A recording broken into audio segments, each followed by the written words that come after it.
ರಾಜ್ಯದಲ್ಲಿ ಬೀದಿ ನಾಯಿಗಳ ಹಾವಳಿ ನಿಲ್ಲೋ ಹಾಗೆ ಕಾಣಿಸ್ತಾ ಇಲ್ಲ. ಊರೂರಲ್ಲೂ ರಕ್ಕಸ ಪಡೆ ಕೇಕೆ ಹಾಕೋದಕ್ಕೆ ಶುರು ಮಾಡಿದೆ. ಬ್ರಿಮ್ಸ್ ಆಸ್ಪತ್ರೆಯಲ್ಲಿ ನಾಯಿಗಳದ್ದೇ ದರ್ಬಾರ್ ಆಗಿದ್ದು, ತುಮಕೂರಿನಲ್ಲಿ ಬೌ ರಕ್ಕಸರಿಗೆ ಜನ ಬೆಚ್ಚಿ ಬಿದ್ದಿದ್ದಾರೆ.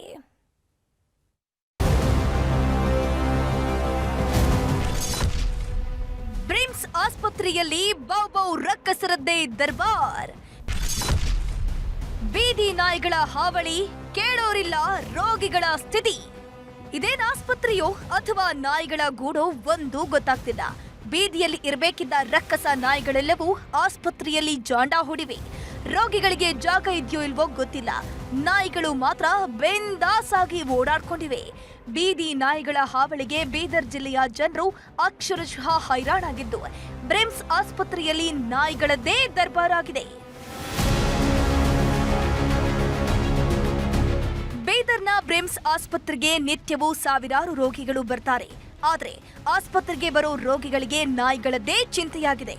ಗುಂಪು ಗುಂಪಾಗಿ ಎಲ್ಲೆಂದರಲ್ಲಿ ನಾಯಿಗಳು ಓಡಾಡ್ತಿದ್ದು, ಯಾರ ಮೇಲೆ ದಾಳಿ ಮಾಡ್ತವೋ ಅನ್ನೋ ಭಯ ಕಾಡ್ತಾ ಇದೆ. ಆಸ್ಪತ್ರೆಯ ತ್ಯಾಜ್ಯವನ್ನ ಆಸ್ಪತ್ರೆ ಆವರಣದಲ್ಲೇ ಎಸೆಯೋದ್ರಿಂದ ನಾಯಿಗಳ ಕಾಟ ಹೆಚ್ಚಾಗಿದೆಯಂತೆ.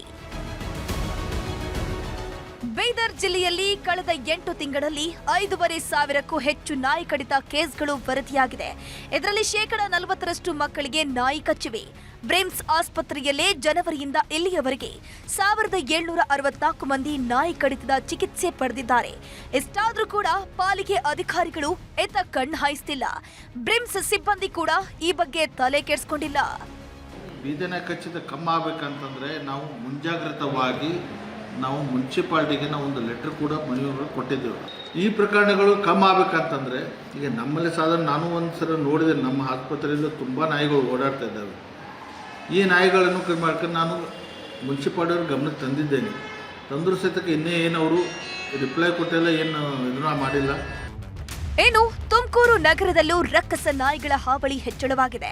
ಬೀದಿಗೆ ಬಂದ್ರೆ ಸಾಕು ನಾಯಿಗಳು ಮೈ ಮೇಲೆಯೇ ಎಗರ್ತಿವೆ. ಚಿಕ್ಕಳ್ಳಿ ಗ್ರಾಮದಲ್ಲಿ ಮನೆ ಮನೆಗೆ ಪೊಲೀಸ್ ಎಂಬ ಕಾರ್ಯಕ್ರಮದ ಅಡಿಯಲ್ಲಿ ಪೊಲೀಸರು ಜನಜಾಗೃತಿ ಮೂಡಿಸುತ್ತಿದ್ದಾರೆ. ಈ ವೇಳೆ ಹೆಡ್ ಕಾನ್ಸ್ಟೇಬಲ್ ಹನುಮರಂಗಯ್ಯ ಮೇಲೆ ಬೀದಿ ನಾಯಿ ಅಟ್ಯಾಕ್ ಮಾಡಿದೆ. ಒಟ್ನಲ್ಲಿ ರಾಜ್ಯದಲ್ಲಿ ಬೀದಿ ನಾಯಿಗಳ ಹಾವಳಿ ಹೆಚ್ಚಳವಾಗಿದ್ದು, ಇದಕ್ಕೊಂದು ಕಡಿವಾಣ ಹಾಕೋ ಕೆಲಸ ಮಾಡಬೇಕಿದೆ.